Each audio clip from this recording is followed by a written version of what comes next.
And we're live. Hi guys, welcome. Give it a second for a few people to join on. But tonight is a special live. It's not our usual weekly lives. We're actually bringing on a guest tonight, so I hope you guys enjoy it. Welcome Christopher, welcome Sarah, welcome CEA News and Dottie.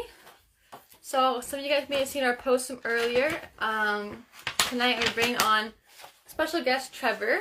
He works with the CEA and Epilepsy Central Ontario, and tonight we're going to bring him on and talk about a case that is near to all of us and a bit of anxiety or concern we all live with.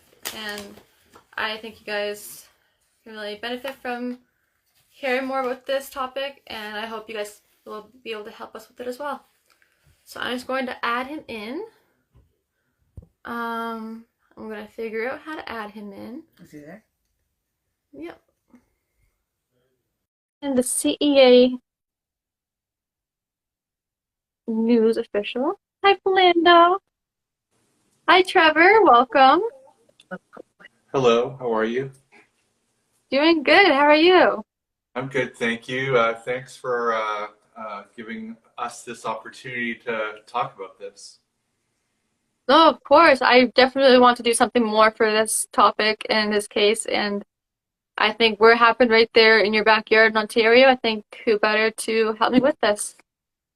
So I appreciate this. What I was thinking of doing, if it's okay with you, is I was just going to give a brief overview of what happened and sort of what we're working with respect to the petition, but more so to even explain exactly about the actual police training, if possible. And then we can answer questions that we might have in the chat, which I'm assuming Angela can help us with that. Yes. Yes, she definitely can. She's here helping me take notes and keep an eye on the comment section. Okay. I think it's a great idea doing an overview just to refresh people's memories of the incident and also enlighten us on what exactly the police protocols are in these kind of situations, to your knowledge. Okay, so this gentleman, his name is Marcus Charles, young man who is a Canadian Tire employee in Hamilton, Ontario, in the Ontario GTA area. And basically, he had a seizure while he was at work. And the staff at Canadian Tire called 911 just because some of the staff there, got nervous and they weren't sure what to do. So they called 911. The paramedics showed up, and there was a little bit of confusion with the paramedics. The police were called. The long story short is basically this gentleman was tased from having a seizure. He was tased. So basically this incident happened on October 2nd. There's multiple articles about it. So if anyone wants to Google the articles, just Google Marcus Charles. And basically it's a gentleman who basically was tased while experiencing a seizure. Just think about that for a second. He was tased from having a seizure. So that's the frustration, that there's clearly a lot of confusion out there. Now, what the Canadian Epilepsy Alliance is doing is to take action to request that police across Canada get properly trained. And this is the other thing that might be shocking to you, Cassidy, and to maybe people that are listening or watching this, is that there is police training available. It's in their portal, but it's not mandatory. So there is such a thing. The Canadian Epilepsy Alliance has put together official police training to deal with epilepsy, specifically epilepsy, which we can go into. That there's obviously, just so you, some people might not know, first aid training is different. There's basic first aid training, of course, and then there's a specific type of first aid training for those living with epilepsy, right? So there is a course that exists with the police. It's in their portal. But the problem is it's not mandatory. So there's many police officers across Canada that haven't taken this course. I keep saying across Canada just because I want people to understand, even though this happened in Hamilton, and I have some wording here from our friend Deidre Cassidy. Deidre put this together for me. Thank you to Deidre. She was our past president at the Canadian Epilepsy Alliance.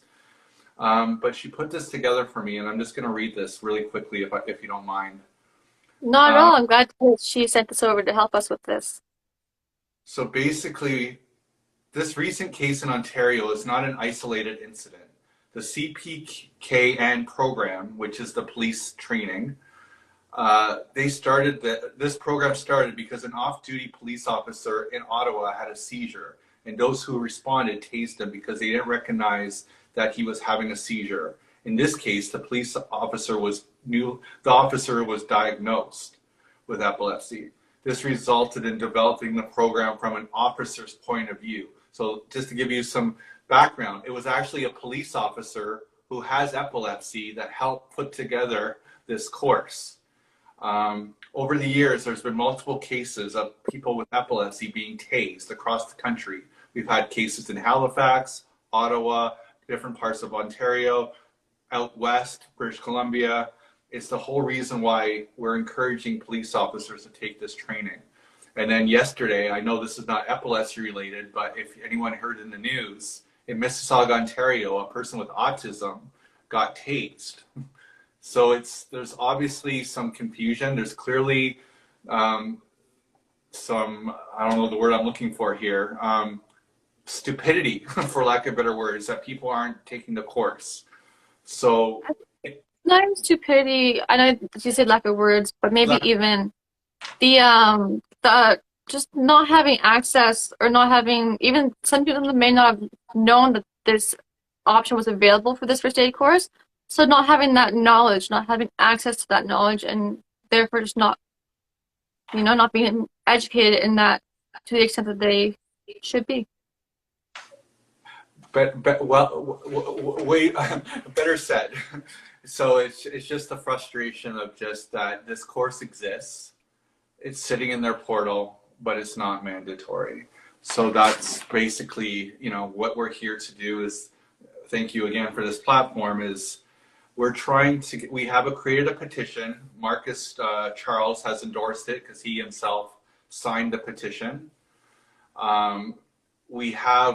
To date, we have 2,154 people that have signed this petition. This is a cross-Canada petition, so this is, we obviously want more signatures than about 2,000 signatures. So how many more signatures do you need to make this mandatory, Trevor? Or does the petition need to make this standard? I mean, I'm not sure if there's an official magic number, but it would be nice, because this is a cross-Canada petition. It would be nice if we had at least 10,000 minimum to get this going. And then what we're going to do is we're wanting to then present these signatures to the police boards to basically take a course that already exists in their portal and make it mandatory. I'm trying not to get distracted by the comments because I know Angela's going to go over some of these, but one in particular that just stood out to me, Bella wrote, the Oregon Epilepsy Foundation website offers seizure first aid training. I mean, that's awesome. Like in our case, it's not the issue that we don't have the training. I mean, epilepsy organizations across Canada offer the training. And then again, this police training is available. It is in their portal. The concern or the roadblock is that it's not mandatory.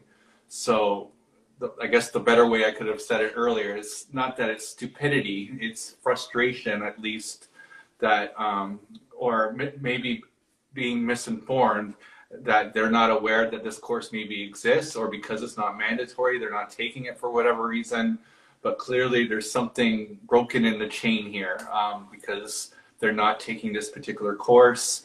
And then when they sometimes have a situation where they're facing a person that's having epilepsy, and sometimes you try to restrain a person, you might get kickback.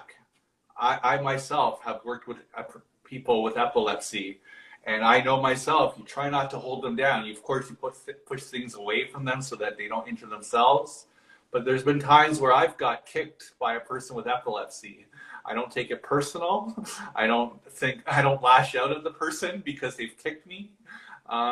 It's that knowledge that you have, though, Trevor, to know that when someone is in a seizure or even just coming out of a seizure, they're not fully back to themselves in their right brain state, so they don't have control over what their body is doing and how the body will react like they would if they were out of the post-ictal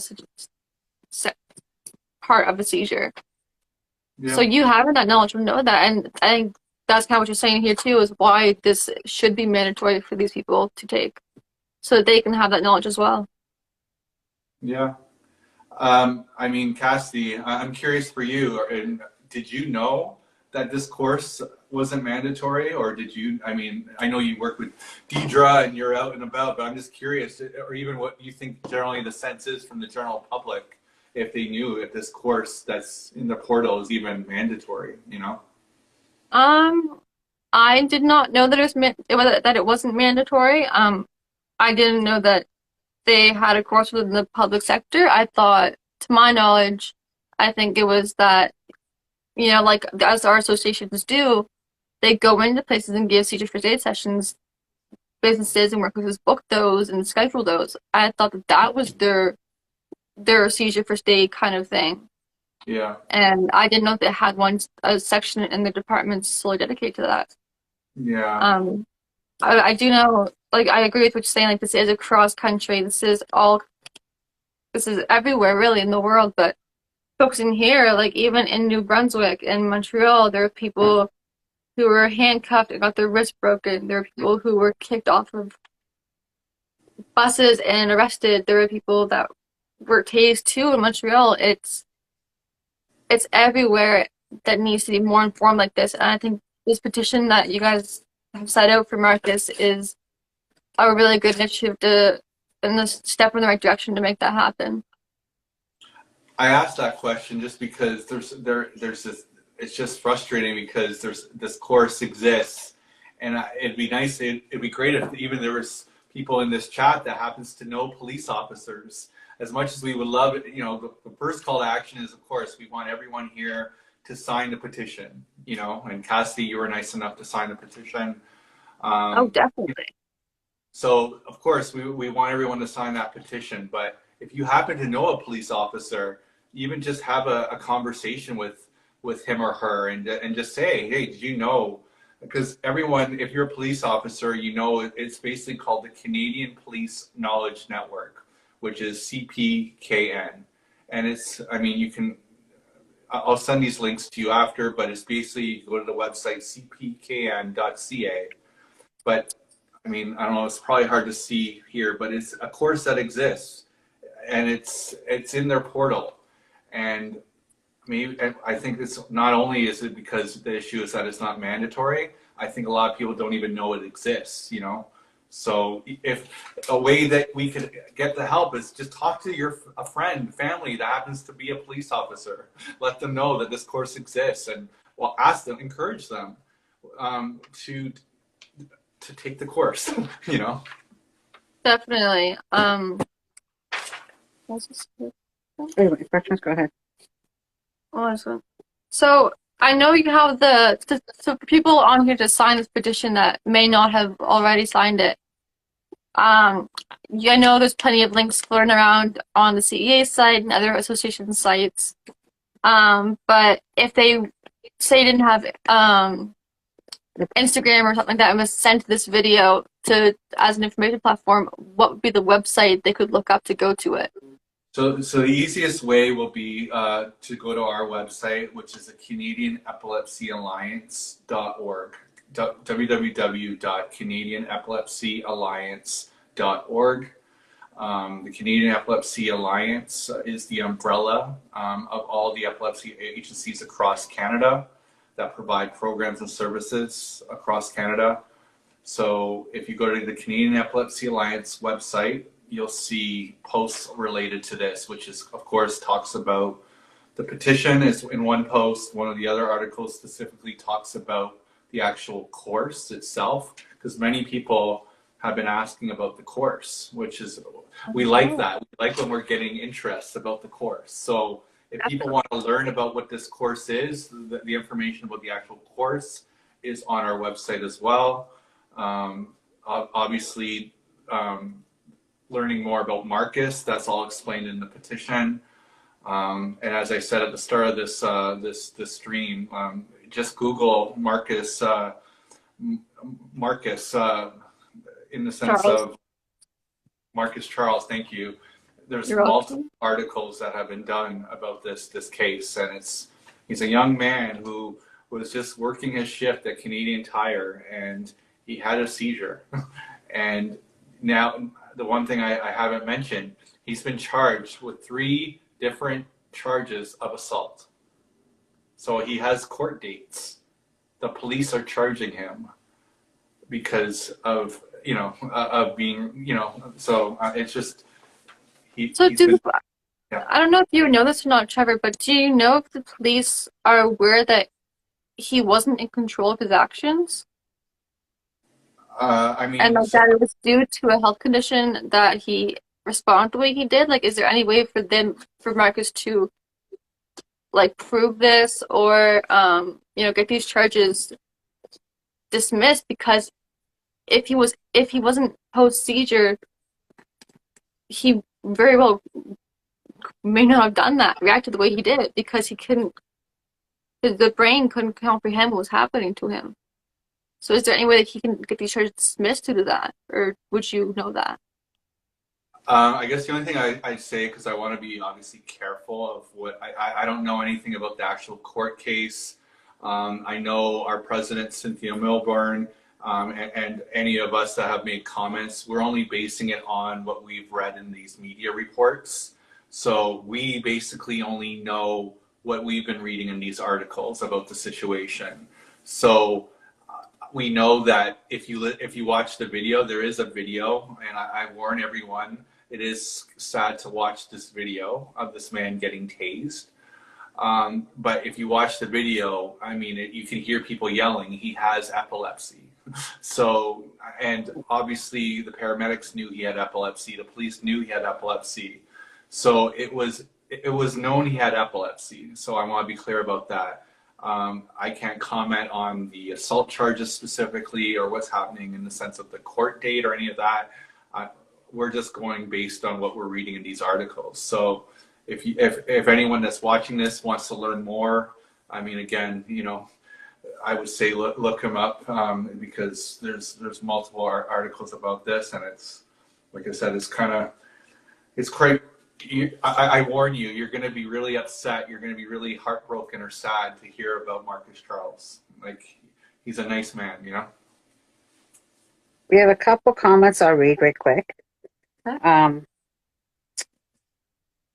Christopher in the Rise said, here in the States, unfortunately, the laws are written in blood. We don't pass legislation proactively. We try to do damage control. Some of it's not knowing the resources are there. Some of it, if the issue is being pushed aside because of other things being higher priority, and the frustration is palatable.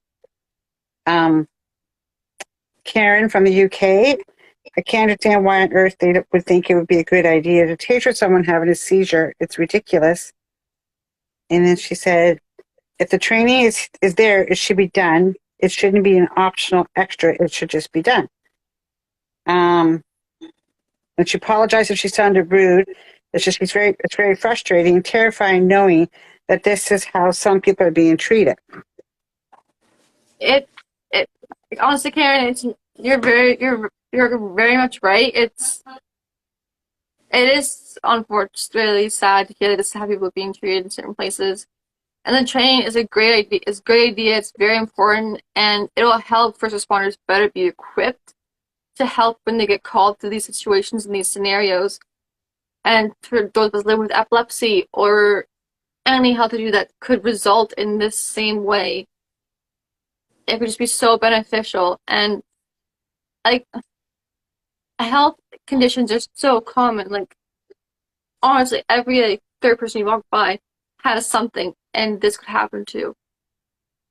epilepsy itself is so common.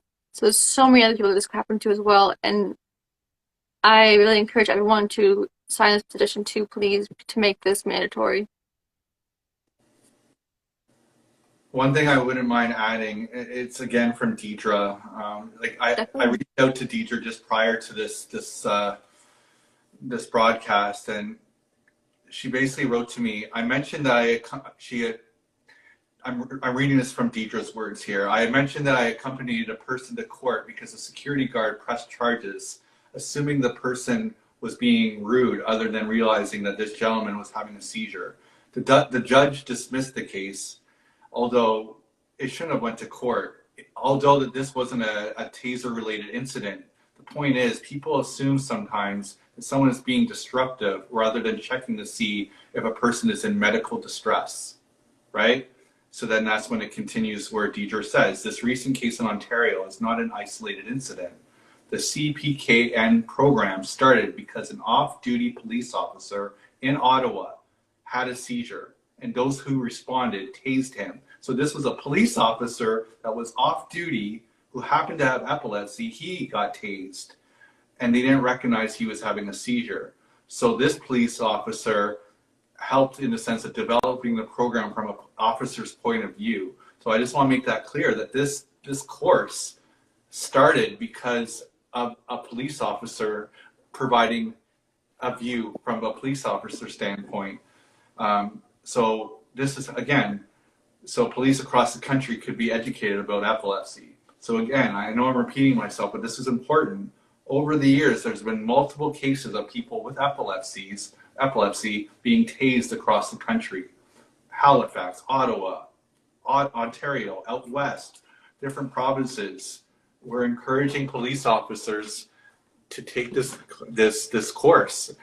In the meantime, while we're working to make this course mandatory, anyone here that's listening to my voice right now, if you happen to know a police officer in Canada, just have a nice coffee with them to discuss them. Have you heard about this course? Because it's sitting in their portal, you know?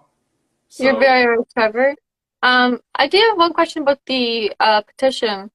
So is this, I know it's for police officers, especially this scenario, but are courses like this available to other first responders, like paramedics, firefighters, other first responders? Do they have access to this as well, optional or mandatory? I think this specific course that we're speaking of is for police. However, my understanding is, I mean, there is first aid courses that I know St. John's Ambulance offers a course, so that's specific for living with epilepsy.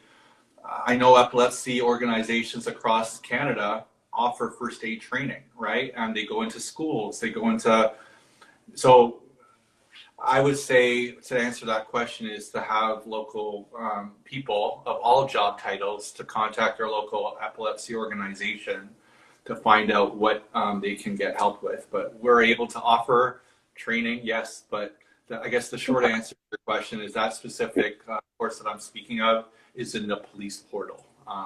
Okay. So I just wanted to make sure I was yeah. gonna be sure on that one too, for everyone. I know Bella just wrote, if they know he has epilepsy, they shouldn't do that to him. That's just messed up. If I was to see that happen, I would sit up for him and do something about it ASAP. Yeah, I mean, there was a lot of people around him. Like, again, Bella, I'm warning you again. I want you to watch the video, but it is sad to watch. But you'll see that there was a lot of public there, and there were people there wanting to help. But I guess in a situation where paramedics and the police are involved, they probably asked, you know, everyone to sort of stand back during that situation. But I'm assuming there was many people, including coworkers of him, that probably wanted to help, you know. But and I guess in a situation when the police are trying to, maybe in their opinion, they were trying to calm the situation down. But you know, and again, we're being careful that we're not trying to knock police officers. Police have a hard job, and you know, this could be a great teachable moment here, right? If we can look positive in the fact that, yes, it's sad and it was really upsetting to see what happened to Marcus, but hopefully the positive of this is that we're educating that there's this course that even exists, A, and B, let's try to make it mandatory, you know? And again, I know I'm repeating myself, but this isn't just something that happens in Hamilton, Ontario. And I only mention that, Cassidy, just because I've been seeing that on social media, that people are saying, oh, well, that wouldn't happen here. It's happened It can happen anywhere in the world. It's happened, like, I mean, for the Maritimes, it happened in New Brunswick. For other provinces, it happened in Montreal. It happened out west, like you said. It happened in Ontario. It happens in your own backyard.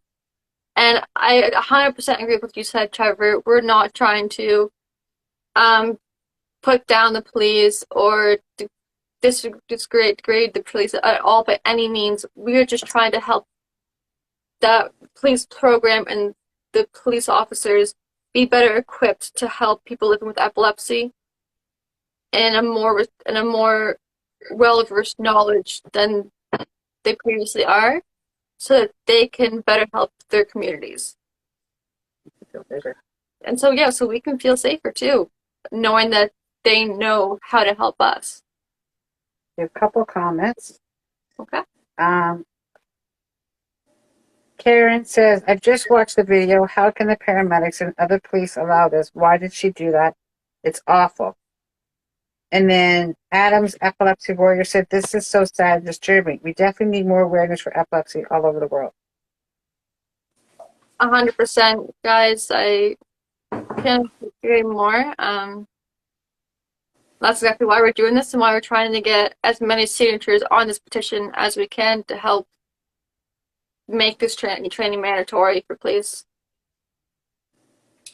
I wouldn't mind adding, like, I know we're talking about this specific person and being tased and the police, but Cassidy, I know you know this happened, but this happened to me in the sense of I was on the bus with, we have a camp with Epilepsy South Central Ontario called Sunny Days Camp. And myself and my fellow coworkers, we took a whole bunch of children, ages 5 to 11, maybe 12. We took them. We were wanting to take them to go to a store called Build-A-Bear. I'm assuming they're all over Canada and the U.S. But anyways, it was a Sunny Days trip, and we basically took them on. We were taking them to our public bus transit system, and we had these special purpose tickets. And it's a long story that you can Google and read the articles, but the long story short is the bus driver was hesitant to allow us to get on the bus because we didn't have proof that, you know, we have epilepsy, because it's a hidden condition in some, as we know, in some ways, right? Not everyone, and it's not really the nicest joke that I said, or comment to say, but I said, are you expecting people to have a seizure as they walk onto the bus, right? Like, and not only that, but for them to have one that's visible. Right, exactly. Right, yeah. So I only bring that up not to distract from the main reason why I'm here, but it's to say that there's clearly, you know, so much confusion out there, and it's, you know, and again, just to get on the bus, and I'm with children that are excited about going to Build-A-Bear. Some that have never been on a bus before, so getting on the bus is its own trip, right? A ride. And to get on there, and then the bus driver is being not nice and not allowing us to get on the bus with our special purpose tickets that we had, because it's a hidden disability. And it's like, do we have to prove to them like that we have epilepsy, or that our you know, it's frustrating.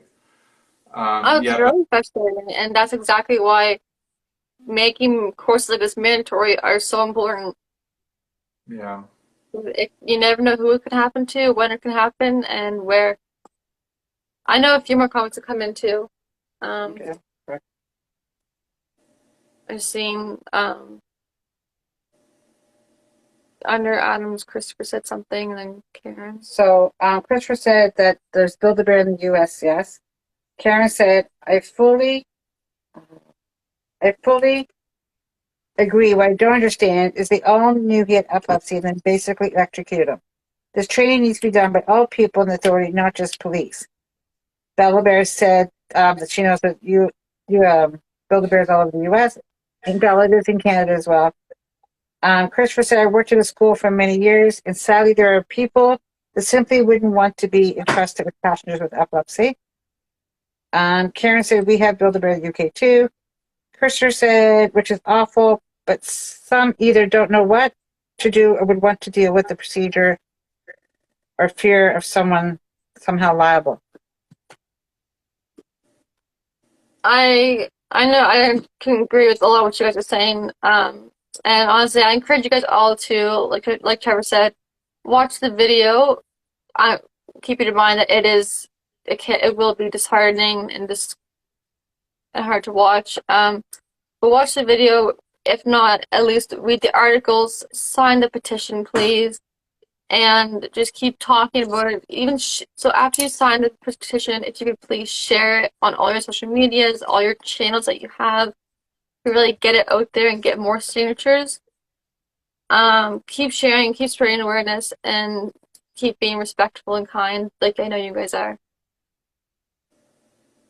And thank you, Trevor, so much for coming on and talking about this, and bringing more awareness to this petition, and for creating the petition on behalf of Charles and everyone, for all of us, really helping make us feel safer if this goes through.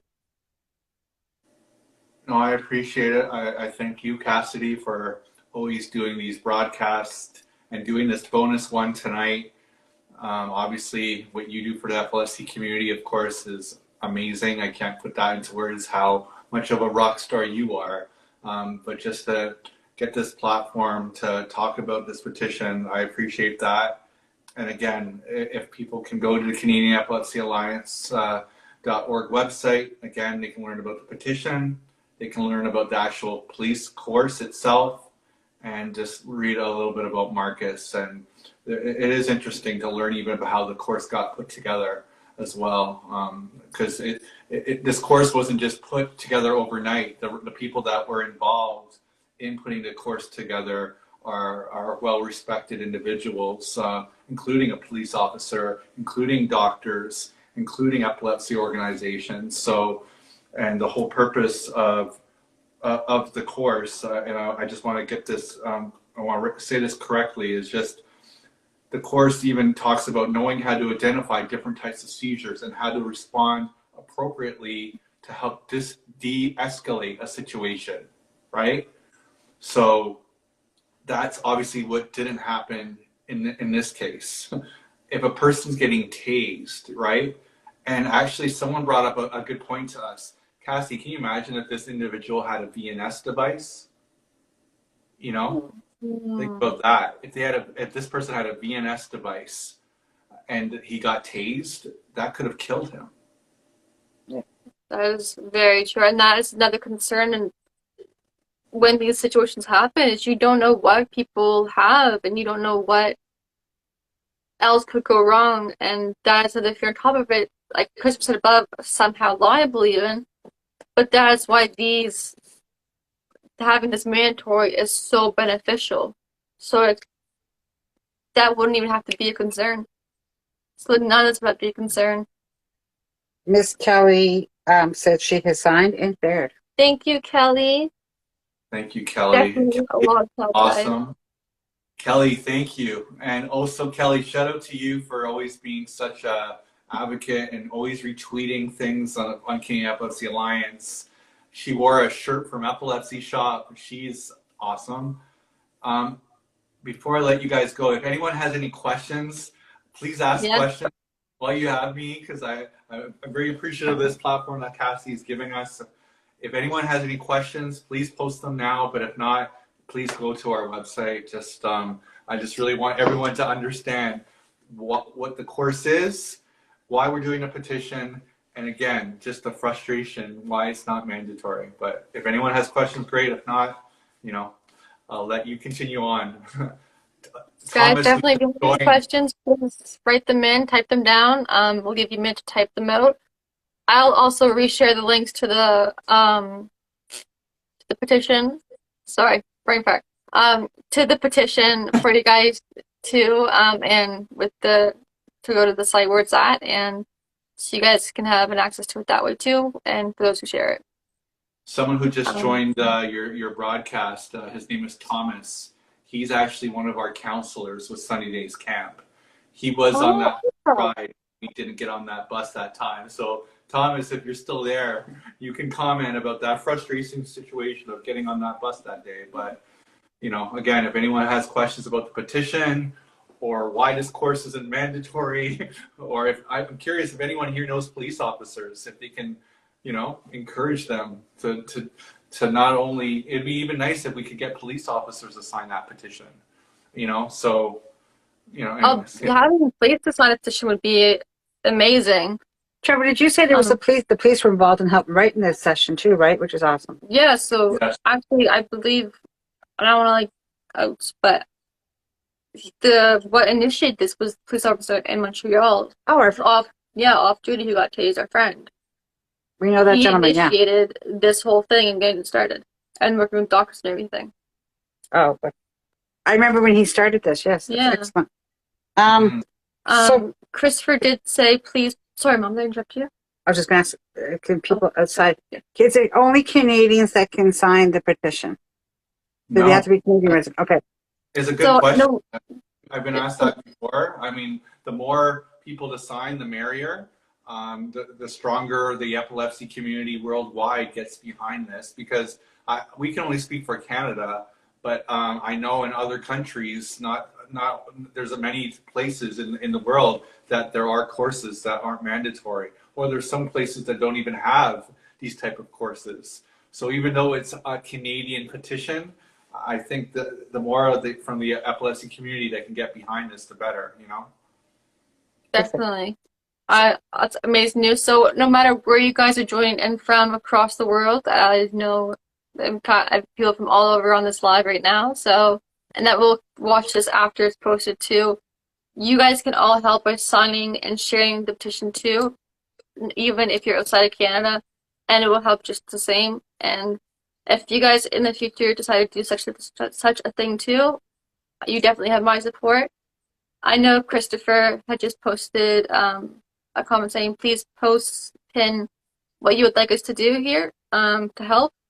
Christopher, signing the petition and sharing it on all your media platforms would be a tremendous help. Someone just joined. Her name is Chell, not Shelly. I think you know who she is, Cassidy. She just signed the petition yesterday. I know she's an influencer with, I think, the Epilepsy Foundation in the U.S. She signed the petition. She just gave Canadian Epilepsy Alliance a follow. I haven't ever met her over the phone or anything. I just talked to her social media wise. I talked to her briefly about Epilepsy Shop. But yeah, she signed a petition, and she lives in the USA. So thank you for signing that petition as well. I appreciate that. Thank you so much, Sean. Chippy's in from Japan. Chimpy's is in from Japan. Fellow Purple Ambassador we met there. Bella said she knows police officers in Las Vegas that she will reach out to them. Thank you, Bella. That'd be a great help. And share the petition with them too, even. Yep. If they're willing to sign it to help out their fellow officers in the lines. But yeah, I appreciate this. For those that just joined, you know, we're just trying to get as many people to sign the petition. We're at about 2,000. I'm going to give you the exact number here, but we're up 2,155. I mean, it'd be nice if we hit 10,000. I think it's a respectful number, 10,000, because it's a cross Canada petition. But obviously, the more signatures, the better, the merrier. And then the plan is, once we get a respected number of signatures, we want to have a sit down with the police boards across Canada to take this already existing course. Again, I want to be as clear as possible. We want to take an already existing police course and make it mandatory. So I know I'm repeating myself, and I apologize to those that have been here since the start of this broadcast. It's just frustrating that this course already exists and it's not mandatory. Yeah, so that's the goal. It's not only are we wanting, of course, the police to be educated with this course, we want it to be mandatory, that it's part of, you become a police officer, you learn how to deal with someone that happens to have epilepsy so that you don't tase them because you think they're attacking you. And I'm speaking from experience. I mean, I don't have epilepsy myself, but I've worked with many clients and interns at our office, Cassidy, that have had seizures. And sometimes when you're pushing things out of the way so that they don't get hurt, I've maybe got kicked the odd time, but I don't feel like, oh, that person's out to kick me. Sometimes if you're in the person's way, you might get kicked.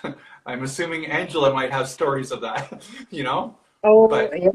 I've had fat lips, black eyes. Yep. Guilty. but you still love Cassidy, and you don't think that she's out to get you for doing that, right? You don't tase her. Exactly. You know what I mean? So that, I'm not trying to be funny, I apologize, but I'm just trying to make light of this sad situation that you don't attack back, you know? No. It's so true, Trevor, and you could not be more right about that. Like, what we do in our seizure state and post-seizure state is not of our right proper mind. We have no control over that. And like, I've never, hit mom intentionally. I would never even think of doing that. My gosh. But your brain's literally just malfunctioned on you and is trying to reboot. So things aren't in order. And you are going to act out not yourself. And that's why this course is being mandatory is so important. I know Sarah Ross said she just signed and shared. Wow, that was like a tongue twister. Thank you, Sarah. Thank you so much, Sarah, for doing that. Maggie said, frustration is far too small a word. I am in shock, complete shock that it isn't done. I agree, Maggie. Karen. Christopher said, or is she hides it well, and joke. Told everybody, he messed up his joke. No, but me, like, another comment is, Bella said, Cassie, if you get a chance, can you and I please talk, just you and I? Definitely, Bella. And guys, I will post a link to the petition. So people have said that on my feed and in a story for you guys to be able to share too, and go to sign as well. And if anyone wants to message either Cassidy or myself on Instagram or on Facebook, we can send a link that way too. We want to make this as easy as possible. So yes, if Cassidy, you can put it in the description when you post this video on Facebook, great. But anyone here, please send me, I'm just going to send a message saying hi in the chat so that you can see our Instagram name. Send us a DM. I'll send you the link as well. I'll send you whatever articles about the situation. I'll send you the video. But again, as Cassidy and I have warned, it's sad to watch. We'll make this as easy as possible for you guys to help us with getting this sort of movement happening with signing, getting as many signatures as possible, So definitely. On that note, guys, please, like I said again, sign the petition, share it on wherever you can, as much as you can. Even texting the link to other people through text message even would be a huge help. And thank you for watching this. Thank you for commenting and asking questions. Shellen, is the video copyrighted? It's been released to, it's public. The media's been sharing the video. So I'll send you, if you reach out. Well, again, we'll make sure all the links are out there. I can DM you the link to the articles that the video is shown. But yeah, it's public. So we would encourage everyone to watch that video. I think for those that don't even know who the person is, just to give full disclosure, let's start off with reading the articles, because I want everyone that's signing the petition, of course, to have an understanding why they're signing a petition. So please, I encourage you to learn about this man, read the articles, and again, that all starts, you can go to our website, CanadianEpilepsyAlliance.org. You can read some articles about him, read why he was tased, and understand that this man not only got tased, he's also been charged with 3 or 4 assault charges. He has court dates. It's, you know. Christopher asks, is the course copyrighted? Well, this course, Christopher, is specifically for police officers. So you won't. It's in the portal, so you won't see that unless you're a police officer. If you are looking to get first aid training epilepsy training, or how to deal with someone that's having a seizure, I would encourage you to contact your local epilepsy organization. I'm not sure where you're located, but there's obviously agencies across Canada and the US that would love to. Pardon me? He's in Massachusetts. Oh, wow. I love Boston, Massachusetts, but anyways. So, And Cello said they just wanted to make sure that no one could claim copyright and make us take down the post. That's a fair question. yeah, great questions. Yeah, there's no problem with sharing these articles or videos or anything that we provide. I can DM you some of this stuff, or I know Cassie's nice enough to be sharing this in the description. So Definitely. So again, guys, one thing I just want to be sure too is, as emotional as you're going to be after watching the videos, reading the articles, and when sharing and resharing the posts and the stories and everything, the petition, I just want to clarify again that we're not doing this to bash or shame or degrade the police or anybody in the situation by any means. We're doing this all purely for the education and awareness to make them more knowledgeable on the proper ways to deal with these situations. And because that is what this is, it was a lack of knowledge, of proper knowledge. And making this mandatory, sharing all these things is going to help make this mandatory to help them get that knowledge. So again, no bashing the people when sharing this. It's making it positive out of a very negative situation, as we should do as much as possible. So I would appreciate that immensely, guys, and everything you guys doing, signing and sharing is a huge help. And watch this video, and thank you, Trevor, for coming on behalf of the CEA and yourself and sharing more about this. We're going to do one more comment before we head off. Christopher said is about recognizing a problem and how to make sure it doesn't happen to someone else if possible. Agree. 100%, Christopher. Could not agree more. And Shellen said, DM her. DM I'll definitely do that, Shellen. And Christopher said, if it helps one interaction go right, then the work has value. Definitely. Thank you, guys, everyone. Have a great night, and keep sharing, keep spreading awareness like you do, and being the positive people you are. Bye, everyone.